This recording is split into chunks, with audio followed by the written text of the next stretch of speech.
स्वागत है चैनल फैक्टविज में। यहाँ पर हम आपको लाते हैं दिलचस्प व्यक्तियों की कहानियाँ जो दुनिया में महत्वपूर्ण प्रभाव छोड़ गए हैं। आज हम आपको सामने लेकर आए हैं एक ऐसी नायक की कहानी जो सपनों को हकीकत में बदलने में कामयाब रहे हैं। उनका नाम है नवीन पटनायक। तो चलिए उनके बारे में जानते हैं, उनका लाइफस्टाइल से लेकर उनका पॉलिटिकल कैरियर के बारे में। चलिए शुरू करते हैं।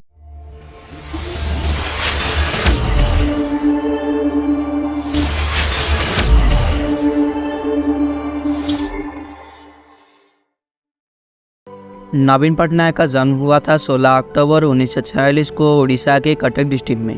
बिजू पटनायक के बेटे होने के नाते उनकी बचपन व्यक्तिगत तौर पर राजनीति की चर्चाओं और समस्या की वातावरण में बीता, जिसे उनके बढ़ने वाले जीवन को गहरी से प्रभावित हुआ। नवीन पटनायक ने अपनी पढ़ाई विलियम बॉयज हाई स्कूल और द डून स्कूल में किया। उसके बाद दिल्ली विश्वविद्यालय और यूनाइटेड किंगडम के कैम्ब्रिज विश्वविद्यालय में उनका हायर एजुकेशन कंप्लीट किया। चलिए अब जानते हैं उनकी पॉलिटिकल कैरियर के बारे में। 1997 में उनके पिताजी की मौत ने उनके जीवन में एक नया मोड़ लाया, लेकिन ये भी एक पलटने की निशानी थी नवीन पटनायक के जीवन की। उनके पिताजी की जायदाद को आगे बढ़ाकर उन्होंने राजनीति में कदम रखा और बिजू जनता दल की निर्माण किया, जिसे उड़ीसा की राजनीति में एक नया युग की शुरुआत हुई। बात ओडिशा की कर लेते हैं। नवीन पटनायक लगातार 5वीं बार ओडिशा के मुख्यमंत्री बन गए हैं। 2000 में नवीन पटनायक ने उड़ीसा के मुख्यमंत्री के रूप में शपथ ली। उनकी बार बार चुने जाने की घोषणाएं ने दिखा दिया कि उड़ीसा के लोगों ने उनके नेतृत्व में उनकी विश्वास और भरोसे जिताया। उन्होंने कई कार्यकाल किया, जिसे राज्य को प्रगति और समृद्धि की ओर अग्रसर किया।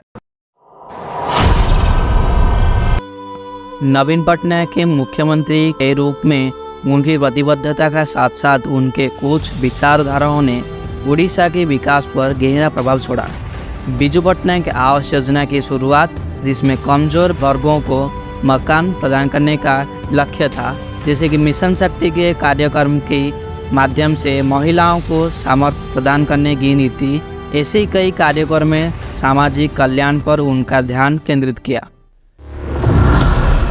नवीन पटनायक के बड़े बड़े इनिशिएटिव में शामिल था डिजास्टर मैनेजमेंट। उड़ीसा का एक बड़ा सा कोस्टलाइन होने के कारण हर साल यहाँ पर 2 से ज़्यादा साइक्लोन आए। उड़ीसा के पूरी गोपालपुर से टकरा चुका है तूफान। उसको निपटने के लिए नवीन पटनायक के सरकार ने प्राकृतिक आपदाओं प्रबंधन में सक्रियता दिखाई।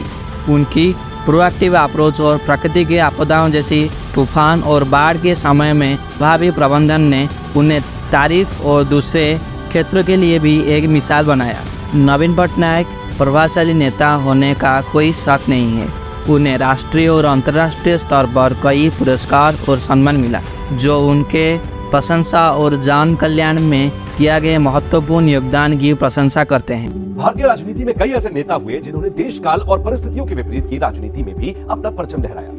इस फेहरिस्त में एक नाम आता है उड़ीसा के मुख्यमंत्री नवीन। हाल ही में नवीन पटनायक 23 साल और 139 दिन के कार्यकाल के साथ भारत के दूसरे सबसे लंबे समय तक रहने वाले मुख्यमंत्री बन गए हैं।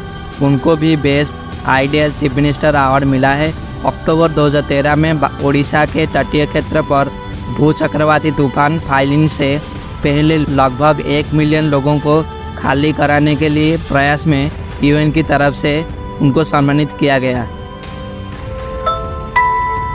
हमारे देश में कई राज्य खेल विकास के लिए तरस रहे हैं। इन सबके बीच सीएम नवीन पटनायक के दृष्टिकोण के तहत उड़ीसा में खेलों ने अपनी जगह बना लिया है, इसलिए उड़ीसा को स्पोर्ट्स कैपिटल ऑफ इंडिया माना जाता है। हाल ही में अल्टीमेट खो खो लीग में उड़ीसा का टीम चैंपियन हुआ है। 2021 में उड़ीसा को स्पोर्ट्स स्टार एसएस अवार्ड मिला। उड़ीसा पहले स्टेट बना जो भारतीय हॉकी टीम को स्पॉन्सर करता है। इसके बाद रग्बी टीम को भी ये स्पॉन्सर किया। 2023 में Orissa men's FIH world cup host किया। वर्ल्ड कप के मैच 2 जगह पर खेला गया। इसमें शामिल था कलिंग इंटरनेशनल हॉकी स्टेडियम और Birsa Munda international hockey stadium. इस स्टेडियम को बनाने के लिए लगभग 260 करोड़ रुपए खर्चा हुआ। ये लगभग 10 महीने में ये बन के तैयार हुआ। इसका सीटिंग कैपेसिटी 21,800 है, इसलिए स्टेडियम को गिनीज वर्ल्ड रिकॉर्ड में नाम शामिल है। यदि आप घटनाओं पर ध्यान दें तो राष्ट्रीय और अंतर्राष्ट्रीय स्तर पर टूर्नामेंट के मेजबानी के लिए top class infrastructure and other facility चाहिए। उड़ीसा इसको बखूबी से निभाया है। ऐसे ही था नवीन पटनायक का कहानियों से बाहर जीवन गाथा। अगर आपको ये प्रभावित करने वाली कहानी पसंद आई तो लाइक बटन दबाना ना भूलें और फैक्ट वी चैनल को सब्सक्राइब करना मत भूलें।